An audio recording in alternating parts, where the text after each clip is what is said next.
Emotions are high in the LGBTQIA community tonight after a man threatened a trans woman on Tinder. Columbus police say they were flooded with phone calls about that threat. They say Homeland Security is now investigating.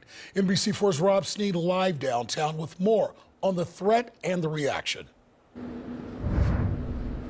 Mike, this is upsetting to members in the community. Authorities say that man threatened to murder that woman.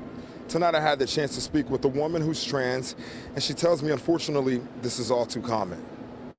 This is the week of Pride, a celebration of the LGBTQIA community.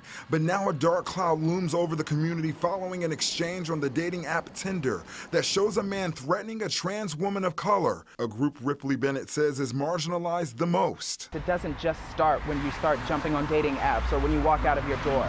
A lot of people who are black, queer, trans folk who start to realize and recognize themselves have been stamped down by family members, friends, community who have told them that this isn't okay and you will be killed. Bennett, who is with Black Queer Intersectional Columbus, Be Quick, has been on the receiving end of similar threats during her lifetime. She's a woman who is trans, and she says it's hard for her to see those images. Columbus police confirmed this is the screen grab from Tinder they are investigating. It all started with a man using homophobic language towards a trans woman of color.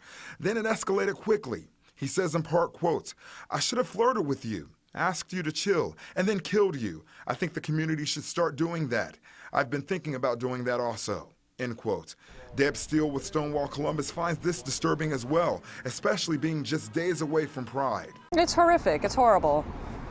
These threats are awful, and I'm happy to hear that it's been reported to the authorities because it can't be tolerated. I feel hopeful for the work that we're doing to change that because it seems like we've been the only ones doing the work.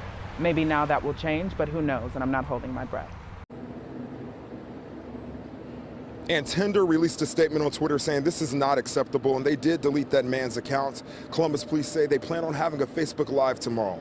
Local for you in downtown Columbus, Rob SNEED, NBC4. Thank you, Rob. And as you can imagine, safety is top of mind for the hundreds of thousands of people who will take part in the Pride Festival here in Columbus this weekend. Columbus police will be using a new security system during the event. They've been preparing for months to make sure Pride is secure. Sergeant Dean Worthington says extra officers will be on hand to make sure everyone at Pride feels safe. We do bring in special duty, which kind of bumps up the numbers of police officers that you're going to see. So you're going to see officers on horses, on bikes, on foot, in cruisers. You're going to see people that you won't even recognize as police officers. Worthington says there will be large vehicles at some intersections to prevent other vehicles from interfering with the parade or festival. Police want to remind you to be aware of your surroundings this weekend, and if you see or hear anything that concerns you, tell a police officer nearby.